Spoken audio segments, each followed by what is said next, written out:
ಹೆಂಗದ ರೀ ದೊಡ್ಡ ಮಂದಿ ನಮ್ಮ ಉತ್ತರ ಕರ್ನಾಟಕ ಮಂದಿಗೆ ಬದ್ನಿಕಾಯಿ ಚಟ್ನಿ ಮಾಡೋದಂದ್ರೆ ಒಂದು ಹಬ್ಬ. ಬಿಸಿ ರೊಟ್ಟಿ ಬದ್ನಿಕಾಯಿ ಚಟ್ನಿ ಮತ್ತು ಗಾಣದೆಣ್ಣೆ ಇದೊಂದು ಮೂರು ಇತ್ತಂದ್ರೆ ಸಾಕ್ರಿ ಮಸ್ತಾಗಿ ತಿಂತಾರೆ. ಮಾಡೋದು ಹೆಂಗೆ ಬರ್ರಿ ನೋಡೋಣ. ಚೆಂದಾಗಿ ಬದ್ನಿಕಾಯಿನ ಸುಟ್ಕೋಬೇಕ್ರಿ.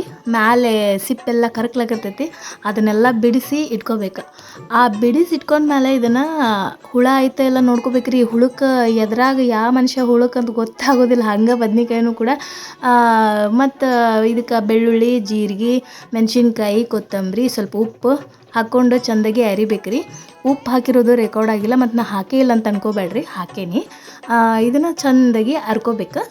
ಆಮೇಲೆ ಇದನ್ನು ಅರದ ಮೇಲೆ ಬದ್ನಿಕಾಯಿ ಹಾಕ್ಕೊಂಡು ಚೆಂದಾಗಿ ಇದನ್ನ ಪೇಸ್ಟ್ ಮಾಡ್ಕೋಬೇಕ್ರಿ. ನಮ್ಮ ಕಡೆ ಒಂದು ಶಾಸ್ತ್ರ ಐತ್ರಿ, ಅನ್ನಕ್ಕೆ ಶಾಸ್ತ್ರ ತಿನ್ನಕ್ಕೆ ಬದ್ನಿಕಾಯಿ ಅಂತ. ಅಂದ್ರೆ ಶಾಸ್ತ್ರದಾಗೆಲ್ಲ ಅವ್ರು ತಿನ್ನಬಾರ್ದು ಬದ್ನಿಕಾಯಿ, ಕಾಲು ನೋವು ಬರ್ತಾವೆ, ಅದು ಬರ್ತೈತಿ ಇದು ಬರ್ತೈತೆ ಅಂತ ಹೇಳ್ತಾರಂತ. ಮನೆಗೆ ಬಂದು ಚೆಂದಾಗಿ ಬದ್ನಿಕಾಯಿ ಪಲ್ಯ, ಎಣ್ಗಾಯಿ ಪಲ್ಯ, ಬದ್ನಿಕಾಯಿ ಚಟ್ನಿ, ಬರೇ ಬದ್ನಿಕಾಯ್ದ ತಿಂತಾರಂತ. ಹಂಗಾಗಿ ಒಂದು ಶಾಸ್ತ್ರ, ಒಂದು ಗಾದಿ ಮಾತೈತದ, ನಿಮಗೂ ಗೊತ್ತಿರಲಿ ಅಂತ ಹೇಳಿದೆ. ಆಮೇಲೆ ಇದನ್ನು ಚಟ್ನಿ ರೆಡಿ ಆಗೈತಿ. ಆಮೇಲೆ ಇದು ನಮ್ಮ ಕಡೆ ಕಾಂಪಿಟೇಷನ್ ಮೇಲೆ ತಿಂತಾರೆ, ನಂಗೆ ಹೆಚ್ಚು ಅಂಥೇಳಿ. ಮಕ್ಕಳಂತೂ ಗುದ್ದಾಡ್ಕೊಂಡು ತಿಂತಾವೆ. ಆದ್ರೆ ಹಲ್ಲು ನೋವು ಇದ್ದಾರೆ ದಯವಿಟ್ಟು ತಿನ್ಬೇಡ್ರಿ. ಇವು ತಿನ್ನೋ ಮಟ್ಟ ಚಲೋ ಅನಿಸ್ತೈತೆ ರೀ, ಆಮೇಲೆ ಭಾಳ ಚುಸ್ತಾವ ಹಲ್ಲು.